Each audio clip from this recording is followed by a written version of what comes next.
Hello everyone. Raho. Yes, happy to have this time once again to listen to the word.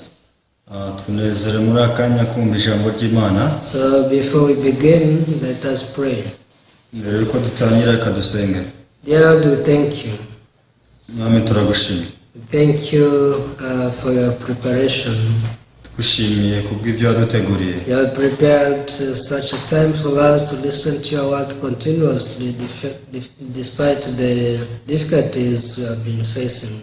Waduteguriye kugira ngo twumve ijambo ry'Imana tutitaye ku bihe turi guhura nabyo. Through this online online sermons, we could forget all the difficulties caused by COVID-19. Binyuze muri ibyigisho by'amavideo kuri internet tubasha kurenga ibibazo byose twasigiwe na coronavirus. And we were able to discover your heart that you love us. Kandi tubasha gutahura uburyo ki dukunda. And your love is unconditional and beyond all difficulties and challenges we may face. Urukundo rwawe rurenze byose kubera ko rubasha gutuma tunesha ibigeragezo n'ibibazo byose duhura nabyo. Your love made us righteous, and you saved us from eternal destruction. Aduhinde abakiranutsi udukiza kurimbuka kwiteka. So we are so thankful. Rero turagushima. May you lead this fellowship until we finish. Rero uyobore iri teraniro kugeza dushoje. In the name of Jesus I pray. Dusenze twizeye mu izina rya Yesu. Amen. We shall read in the book of Psalms chapter 90. Reka dusome igitabo cya Zaburi ya 90. Psalm chapter 90 from verse 1 to verse 12. Zaburi ya 90 were ku murongo wa mbere kugeza ku 12. If you are there, I will read from verse 1 in Psalm chapter 90.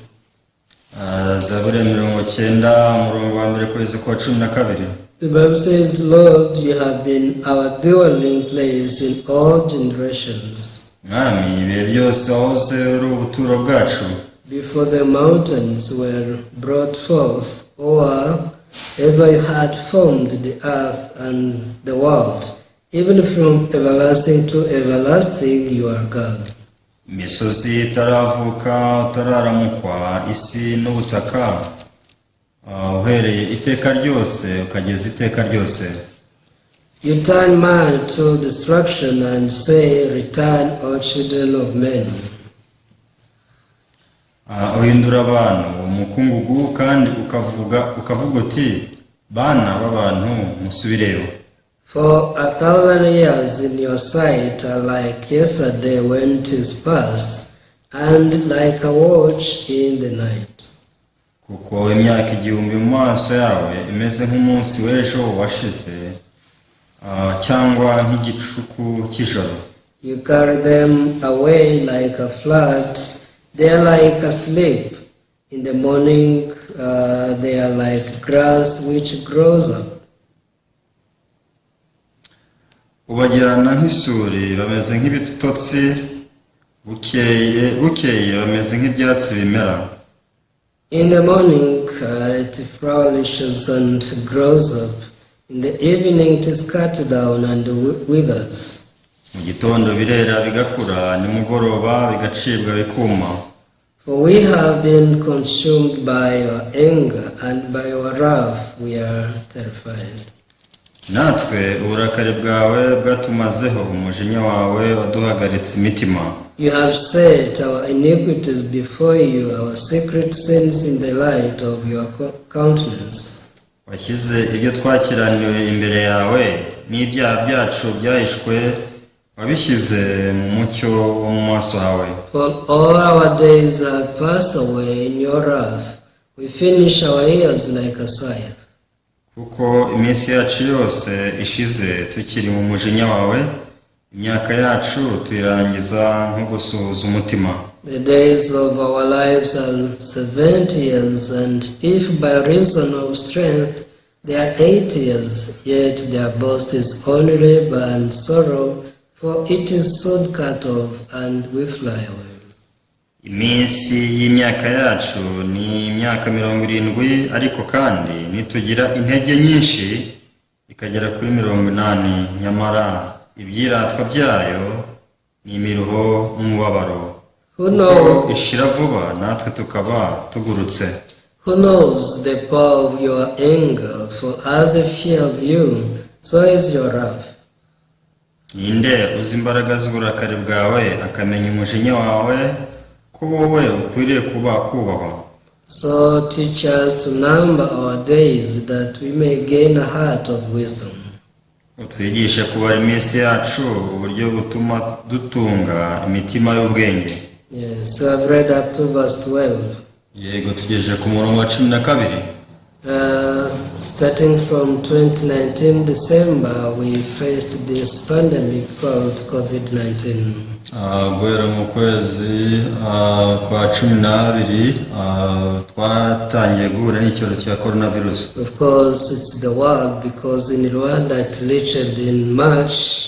I remember it was on 15th. Rumva aho ni ku isi, ni mu rwego rw'isi ko mu Rwanda twatangiye kumenya ko icyorezo cyageze mu Rwanda mu kwezi kwa 3 ku itariki 15. In the beginning we could despise that virus because we thought that is not that much to kill people or to make people suffer.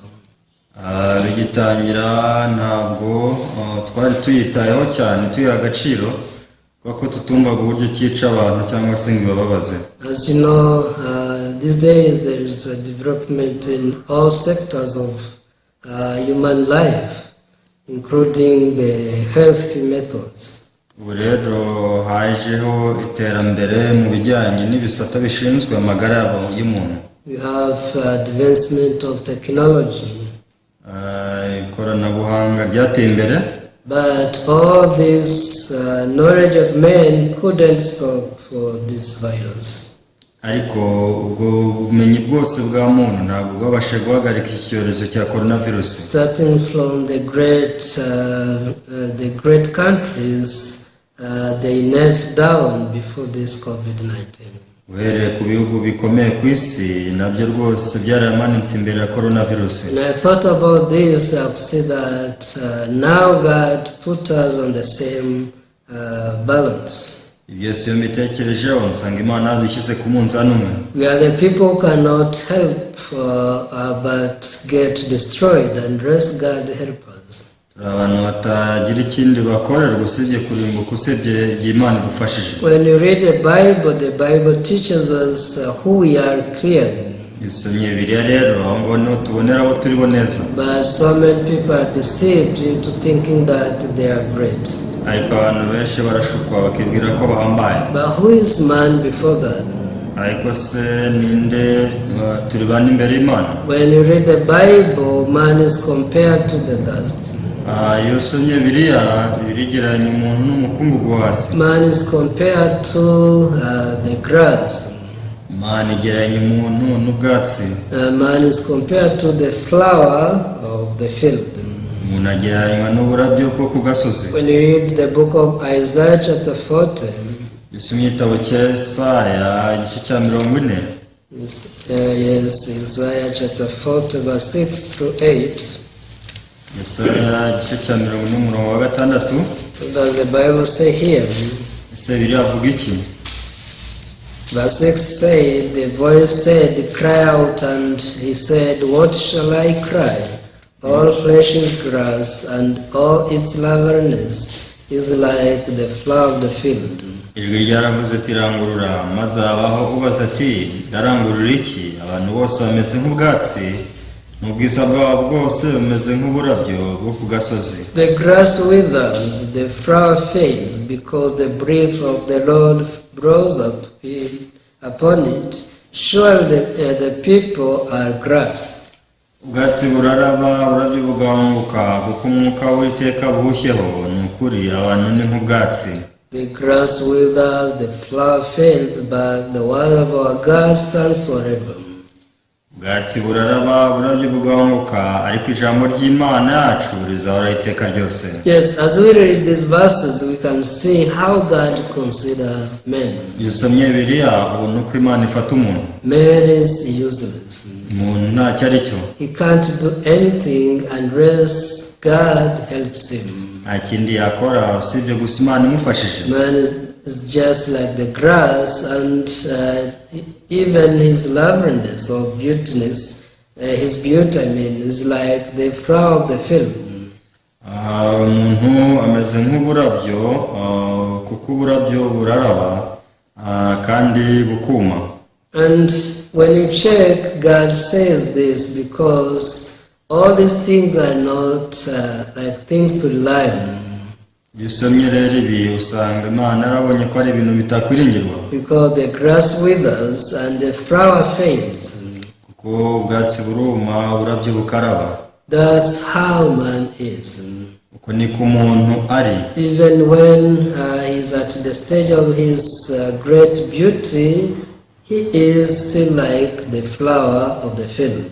N'ahandi umuntu ari umwiza kurusha abandi, n'ahandi ubwiza bwe bumeze nk'uburabyo ku gasozi. Not only this, but when you read also Psalms 103 verse 14, iyo usomye Psalms 103 Zaburi 103 verse 14 says, "For he knows our frame, remembers that we are dust." umurongo wa gatatu uravuga ngo, Verse 14, umurongo wa 14 ngo kuko azi imimerere yacu yibuka ko turi umukungugu. yes, God knows that we are dust. Imana irabizi neza ko turi umukungugu. That's why God wants us to teach one lesson. Impamvu Imana ishaka kutwigisha isomo rimwe. You have no wisdom to make you live Imana ituwe nta bwenge ifite bwakubeshaho. unless you receive the wisdom. Usibye gusa wakira ubwenge You can't help but to be destroyed.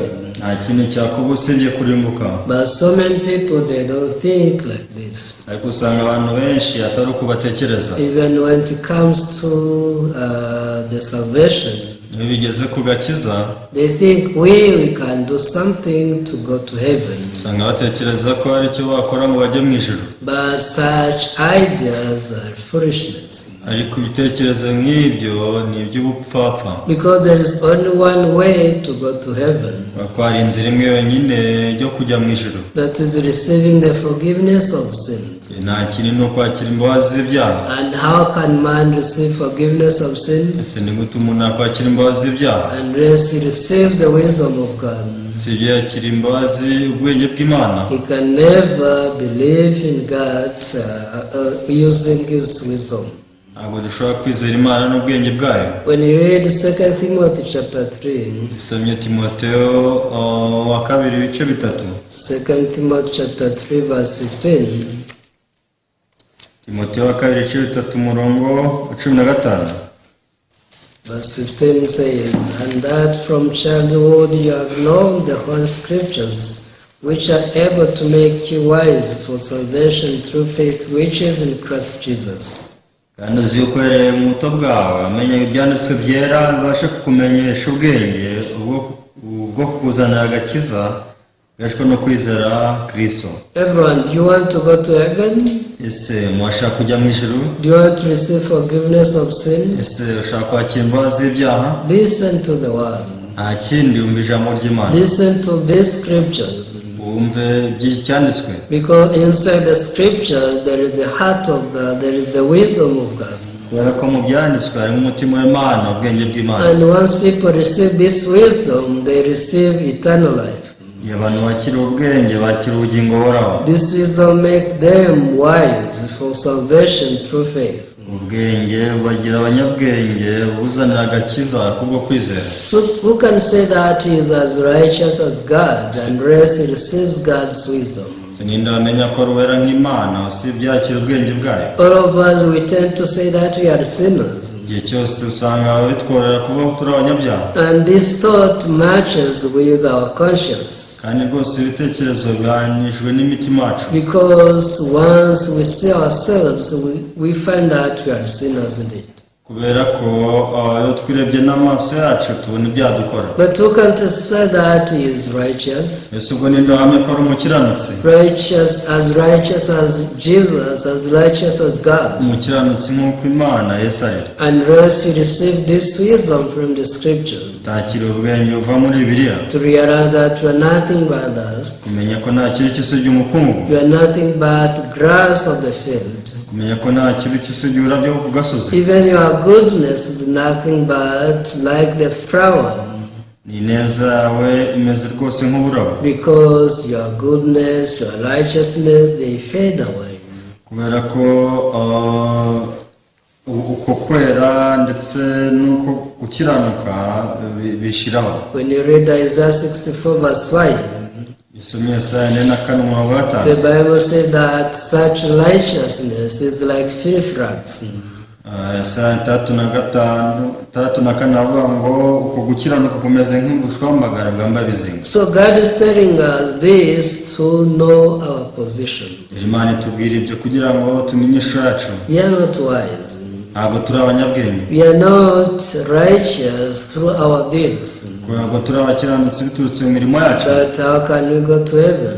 Ese twajya mu ijuru gute? Unless we listen to this word usibye gusa twumvisha ijambo ry'Imana, and we accept it in our hearts. hanyuma tukaryizera mu mitima yacu. And through this scripture we can be wise and trust in the salvation made by God.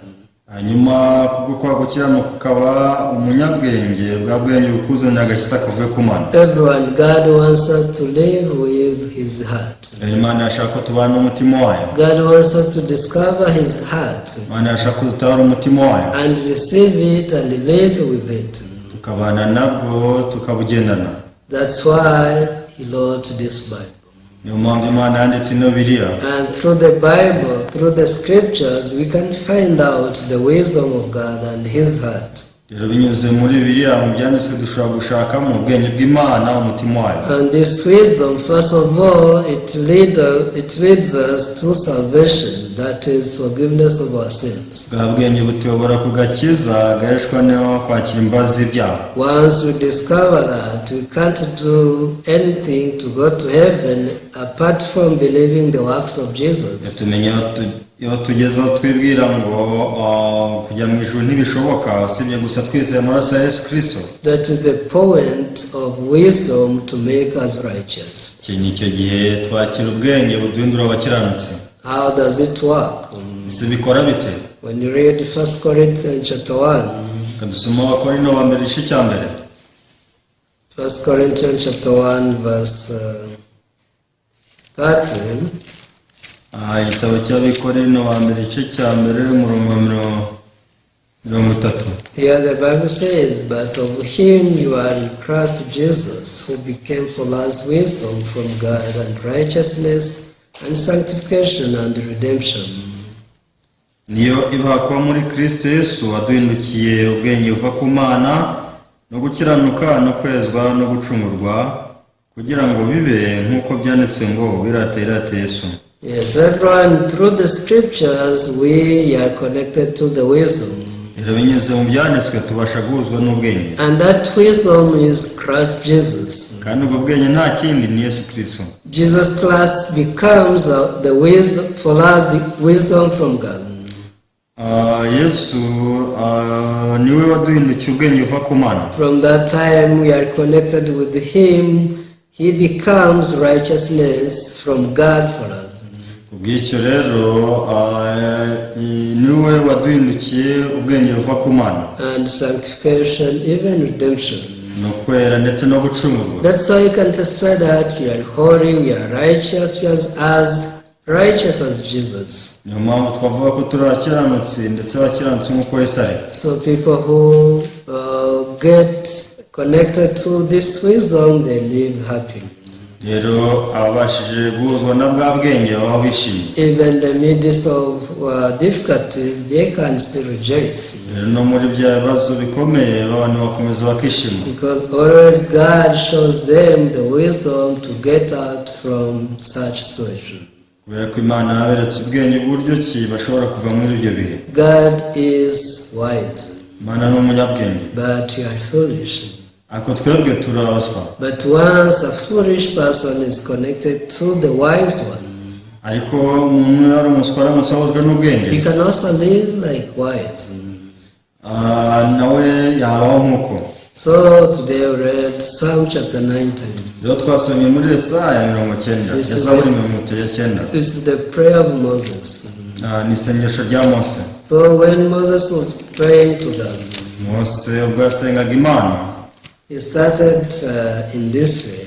yatangiye muri ubu buryo: Lord, you have been our dwelling place in all generations.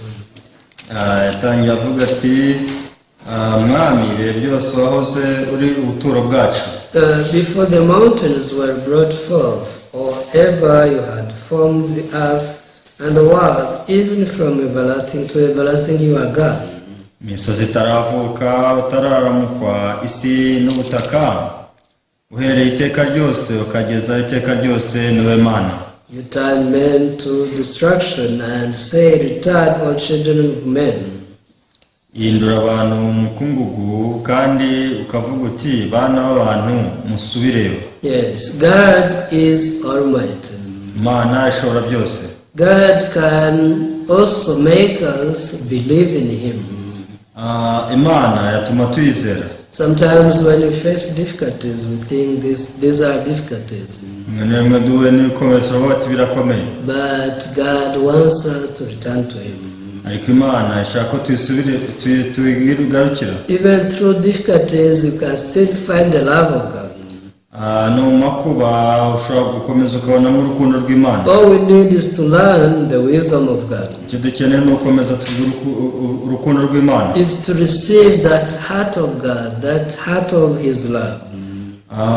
Ni ukwakira urukundo rwayo n'umutima w'urukundo rwayo. Because God loves us. Kuko Imana yadukunda.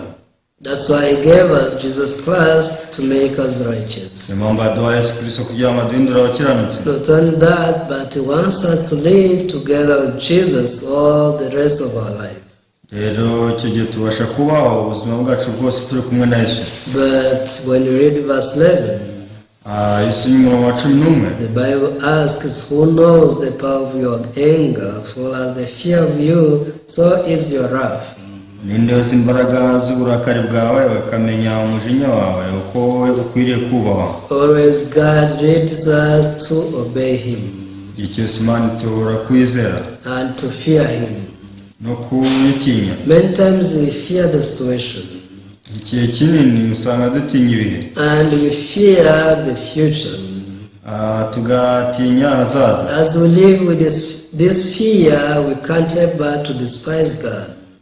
Rero tukomeje kubana n'ubwo bwoba nta kindi twakora usibye gusuzugura Imana. But God wants us to fear Him instead of fearing such situations. Ariko Imana yashaka ko tuyitinya aho gutinya ibihe nk'ibyo. Once you get this heart to fear only God, rero akira umutima w'Imana wo gutinya Imana yonyine. God is there for you. Imana irahari. God is there to give you the rest, Imana irahari kugira ngo iguhe ikiruhuko, to give you the forgiveness of sins, guhimbaza z'ibyaha, to protect you, kurinde, to feed you, kukutunga, even to do everything in your life. kigakora byose mu buzima bwawe. But God wants to teach us one thing. Ariko Imana hari ikintu kimwe ashaka kwigisha. You guys don't have enough time. Bose ntidufite igihe gihagije. Your time on the earth is like a drop in the sea. Ubuzima bwa hano ku isi ni nk'itonyanga mu nyanja. That's why you need to know how to number your days. Niyo mpamvu ukwiye kumenya uko warebera iminsi yawe. And this is the wish of Moses. Kandi iki ni ikibazo cya Mose. Moses was praying. Mose mu gihe yari ariho, He was praying. mu gihe yari gukina, He was praying. mu gihe yasengaga, In verse 12 he said, Umurongo wa 12 yavuze ngo So teach us to number our days, navuze ngo twigishe kubara iminsi yacu that we may gain a heart of wisdom. uburyo butuma dutunga imitima y'ubwenge. Yeah, once we learn how to number our days, rero mu gihe twize kubara iminsi yacu we can live with a humble heart. twabana n'umutima uciye bugufi, Our life vanishes away. ubuzima bwacu bwashiraho. Our life's like the grass. ubuzima bwacu bumeze nk'uburabyo When the sun comes, you can no longer see the grass. rero izuba ricanye ntabwo ukibona ibyatsi. But we need to know how to number our days as well. ubu rero dukwiye kumenya uko twabara iminsi yacu. That's when we can gain the wisdom. niyo mpamvu dushobora kubona ubwenge. That heart of wisdom is not in us. rero umutima w'ubwenge uri muri twebwe It is in Jesus Christ. nuturuka muri Yesu Kristo. So he said, so teach us to number our days that we may gain a heart of wisdom. rero yaravuze twigishe kubara iminsi yacu kugira ngo dutunge imitima y'ubwenge. I hope also this may be your wish in this year. niringiye ko muri mwaka nawe iki cyaba icyifuzo cyawe. As you receive the wisdom to number your days, mu gihe twiga ubwenge bwo kubara iminsi yacu you will gain the heart of wisdom and live with that heart. tuzabasha kugira umutima w'ubwenge hamwe n'uwo mutima. As you live with this heart of wisdom, you can't help but to live preaching the gospel. mu gihe tubana umutima w'ubwenge rero ntitwabura kubaho tutabwiza ubutumwa You bwiza. can discover the heart of God towards your life. tuzabasha kumenya umutima w'Imana dufite ku buzima bwacu. I don't know how long you live. sinzi igihe umaze kubaho, Even I don't know how long I shall live. kandi nanjye sinzi igihe nsigaje kubaho. But if God teaches us to number our days, ariko n'Imana twigishe kubara iminsi yacu, we can live with a humble heart. igihe twabana n'umutima uciye bugufi, We can live with the heart of Jesus. twabana n'umutima wa Yesu, And through this heart, we can live according to God's will. icyo gihe rero hamwe n'umutima w'Imana twamenya kubana n'ubushake bwayo. God has compassion to the people. Imana ifitiye impuhwe abantu. God wants to save all people in our nation. Imana yashaka gukiza abantu bose mu gihugu cyacu, And He will do so through you. kandi He will do so through you. nawe ni byiza bigukorera. When we heard the message of this year, ubwo twumvaga ubutumwa bw'umwaka, God told us His heart. Imana yatubwiye umutima dufite. What is the heart of God? ese umutima w'Imana ni uwo? Genesis chapter 28, we can read this verse before we conclude. Itangira ibice 28, reka dusome mbere ko dusoza. Yes, Genesis 28 verse 14. Itangira 28 umurongo wa 14. Shall read verse 14 and 15. Also your descendants shall be as the dust of the earth. You shall spread abroad to the west and the east, to the north and the south. And in you and in your seed all the families of the earth shall be blessed. Urubyaro rwawe uzana n'umukungu wo hasi, uzakwira burengerazuba n'iburasirazuba n'ikasikazi n'ikusi, kandi muri we no mu rubyaro rwawe n'imiryango yose yo mu isi izaherwa umugisha. Behold, I am with you and will keep you wherever you go, and will bring you back to this land, for I will not leave you until I have done what I have spoken to you. Dore ndi kumwe nawe, nzakurinda uzajya hose, kandi nzakugarura muri iki gihugu, kuko ntazagusiga ntarakora ibyo nkubwiye. Yes, God gave us this promise. Imana yatanze rino sezerano. Also your descendants shall be as the dust of the earth. Urubyaro rwawe ruzangana n'umusenyi wo ku nyanja. You shall spread abroad to the west and the east, to the north and the south. Uzakwira iburengerazuba n'iburasirazuba n'ikasikazi n'ikusi. And in you and in your seed all the families of the earth shall be blessed. Kandi muri we no mu rubyaro rwawe n'imiryango yose yo mu isi izaherwa umugisha. Everyone, this is the promise of God. Rero ni isezerano ry'Imana. In you, Uri wowe, in your seed, urubyaro rwawe. God wants to bless the people, Imana icyo ishaka ni uguha umugisha abantu. which means He has already blessed you. Wibaze rero ko Imana yaguha umugisha, And He wants to bless other people through you. kandi Imana irashaka guha umugisha n'abandi bose binyuze muri wowe. So once we live with a heart of wisdom, Rero tubanye n'umutima w'ubwenge, we can only rejoice all the time, twakwishima ibihe byose, because God told us that He is with us, kuko Imana itubwiye ngo urane natwe and He will keep us kandi izaturinda. despite the challenges, Wenda usibye amagorwa, even the difficulties we faced last year, even we may face in the future. ni ibyago twawe nabyo umwaka ushize, dushobora no guhura nabyo umwaka utaha. Once we live with this heart of wisdom from Jesus, Ariko mu gihe tubanye n'umutima w'ubwenge uva kuri Yesu, we can live happily, twabaho twishimye, and we can know how to number our days. kandi icyo gihe tukamenya uko twabara iminsi yacu. I hope that you live with this heart of wisdom, Biringiye ko twabana n'umutima w'ubwenge, and God will be happy and will support you and protect you Imana izakwishimira, izagushyigikira, izagufasha until He fulfills His promise. He can't leave you. kugeza ubwo izasohoza isezerano ryayo ntizigere gusiga. This is the word of God, Ni ijambo ry'Imana, and this is the heart of God towards you and towards me. ni umutima w'Imana igufitiye kandi ifitiye. I will speak up to here. Let us pray. Gasoreza hano dusenge. Father God, we thank you. Data wo mu ijuru turagushimye, We have received this promise from you, Lord. twakiriye isezerano kuri wowe. All promises in the Bible are for me and for all viewers and listeners. Amasezerano yose muri Bibiliya ni ayanjye kandi n'abakurikiye bose. I hope that you may teach us the wisdom to grab your promise and live with your heart.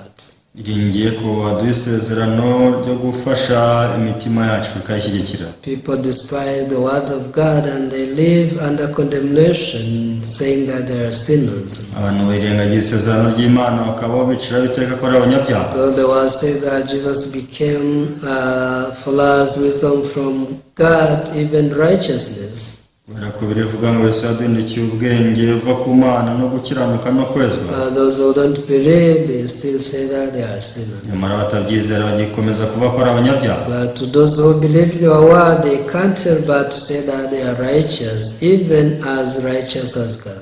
Ariko abizera ijambo ryawe babasha kuvuga ko ari abakiranutsi ndetse nk'Imana, Because they put down their righteousness and receive the righteousness from God. kuko bashyize hasi gukiranuka kwabo bakira ukw'Imana. I believe that throughout this year, you will teach us to number our days and to live your heart, the heart of wisdom. Niringiye ko muri umwaka uzatubashisha tukamenya kubara iminsi yacu, tukabana n'umutima w'ubwenge. We thank you, Lord, and we pray everything in the name of Jesus. Turagushimye Mwami kandi dusenze twizeye mu izina rya Yesu.